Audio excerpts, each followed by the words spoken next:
Nous allons poursuivre cette matinée en s'intéressant aux invendus, chose qui est à prendre en considération lorsqu'on a un commerce, c'est de jeter le moins possible ou en tout cas d'optimiser les invendus en fin de journée. Une solution digitale permet de s'y intéresser. Elle s'appelle Too Good To Go et nous allons en parler dans le prochain quart d'heure avec Camille Goldbus. Bonjour Camille. Bonjour. Vous êtes la directrice des informations pour Too Good To Go. Euh, on peut partir d'un constat, 30% de ce que l'on produit en France part à la poubelle automatiquement. Et ça représente, vous me corrigez si le chiffre n'est pas bon, 10 millions de tonnes. Ce qui paraît complètement...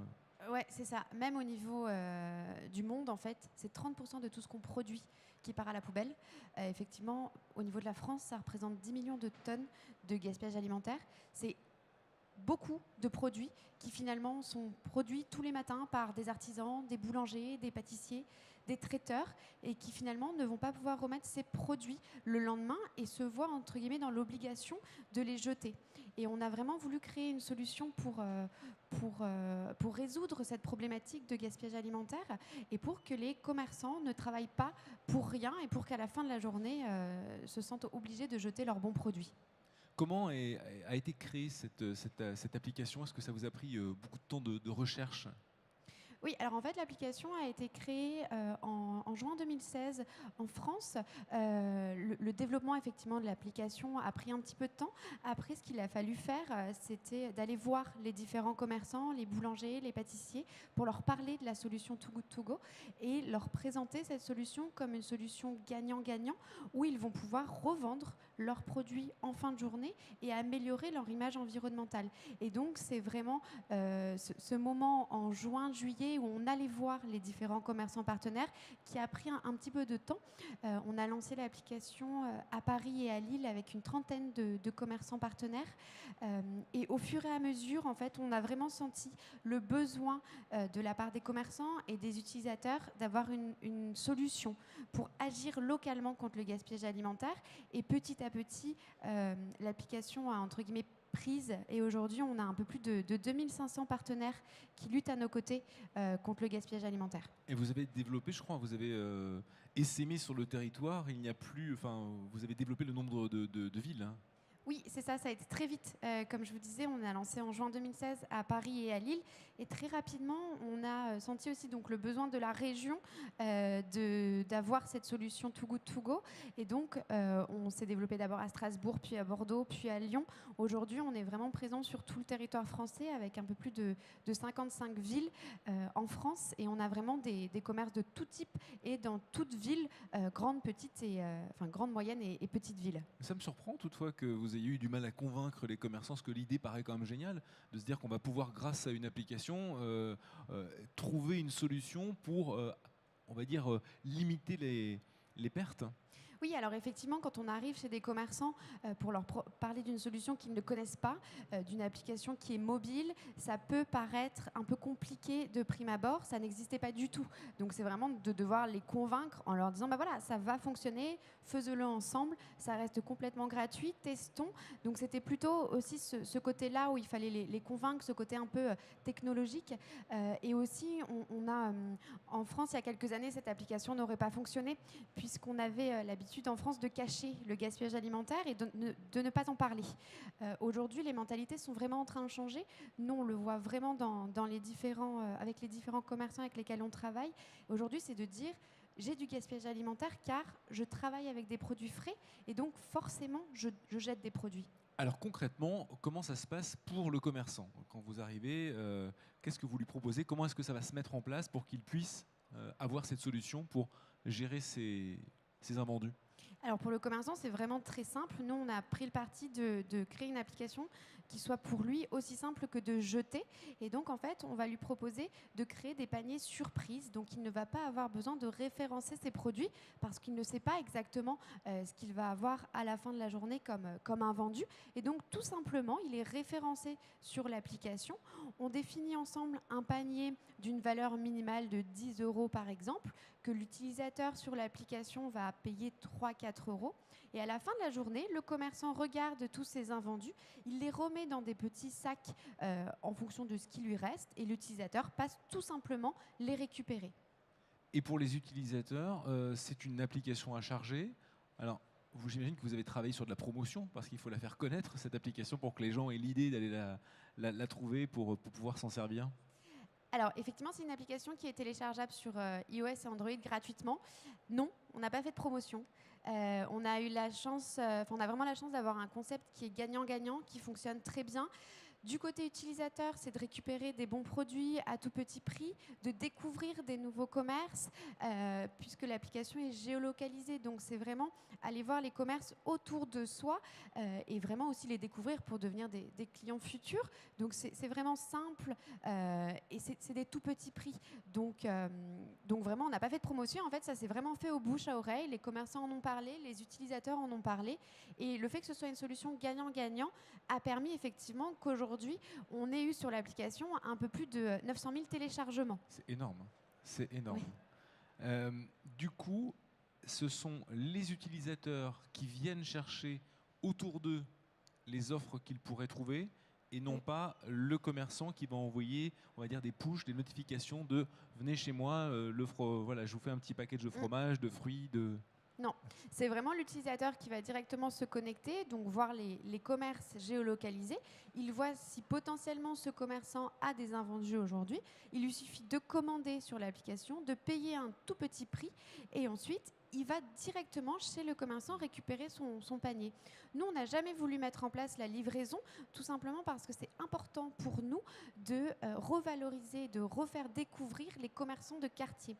On fonctionne beaucoup sur les commerçants locaux, le local, et amener les commerçants à faire de la livraison, ça ne permettait pas aux utilisateurs d'aller découvrir les commerces qui font finalement la vie de quartier. Oui, parce que j'imagine que mettre les pieds chez un commerçant pour venir récupérer un lot de croissants, des gâteaux, etc., ça aussi donne envie de se dire tiens, on va peut-être acheter une baguette parce que des baguettes, on en a besoin d'une, ou des fruits dont on n'avait pas prévu, une épice, quelque chose. Ça incite aussi. Oui, exactement. C'est vraiment quand l'utilisateur va récupérer son panier, il parle avec le commerçant déjà. Donc ça va permettre d'avoir une certaine relation. Ils ont un point commun. On veut aujourd'hui tous les deux lutter contre le gaspillage alimentaire. Ils vont pouvoir en parler. Le commerçant va pouvoir lui parler des différents produits qu'il y a dans le panier. C'est aussi un petit échantillon des produits du commerçant. Donc l'utilisateur va pouvoir découvrir ces produits via l'application Too Good To Go. Et effectivement, c'est un nouveau flux de clients.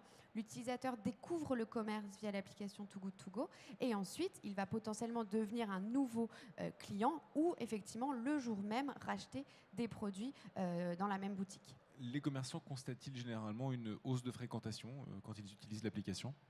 Oui, alors on a beaucoup de commerçants effectivement qui nous disent c'est top, en fait les utilisateurs Too Good To Go viennent récupérer le soir leur panier, mais pendant la journée, si c'est dans une boulangerie, ils passent aussi récupérer leur baguette ou leur pâtisserie préférée qu'ils ont goûté le soir, la veille, dans le sachet Too Good To Go. Donc on voit vraiment que c'est une nouvelle clientèle qui découvre les produits. Avant d'offrir la possibilité au public présent de poser une question, on va regarder un petit film, après en avoir parlé en images, le fonctionnement de l'application Too Good To Go.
Too Good To Go. Voilà, vous avez compris comment ça fonctionnait maintenant. Est-ce que vous avez une question à poser à Camille Colbus ?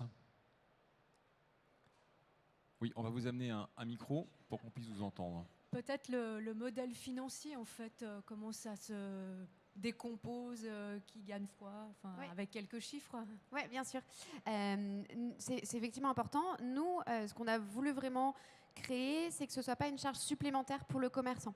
Donc, ce qu'on va faire, c'est que ce qui est entre guillemets génial avec le gaspillage alimentaire, c'est qu'on recrée une valeur. Donc, les produits qui normalement devraient être jetés, grâce à l'application Too Good To Go, vont avoir une nouvelle valeur.